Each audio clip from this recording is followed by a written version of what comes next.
నానబెట్టిన బాదం పప్పు తినడం వల్ల మన శరీరానికి ఎన్ని ప్రయోజనాలు ఉన్నాయో ఈ వీడియోలో అయితే తెలుసుకుందాం. విటమిన్ ఇ పుష్కలంగా ఉండే బాదం రోగనిరోధక శక్తిని పెంచడానికి సహాయపడుతుంది. నానబెట్టిన బాదం తినడం వల్ల జీర్ణక్రియ సులభమవుతుంది. బాదం వంటి గింజల్లో ఫైటిన్ యాసిడ్ ఉంటుంది. బాదం ప్రోటీన్ ఫైబర్ కి మంచి మూలం. బాదంలోని ఆరోగ్యకరమైన కొవ్వులు రక్తంలోని చక్కెర స్థాయిని స్థిరంగా ఉంచడానికి సహాయపడతాయి. బాదంలో విటమిన్ ఇ పుష్కలంగా ఉంటుంది. నానబెట్టినప్పుడు బాదంలోని విటమిన్ ఇ శరీరం సులభంగా గ్రహిస్తుంది.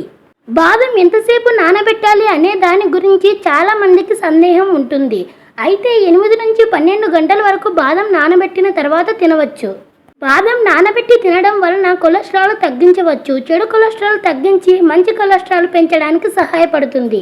రాత్రి నీళ్ళల్లో నానబెట్టడం మర్చిపోతే ఉదయం అరగంటైనా గోరువెచ్చని నీళ్ళల్లో నానబెడితే తొక్క సులభంగా ఊడిపోతుంది.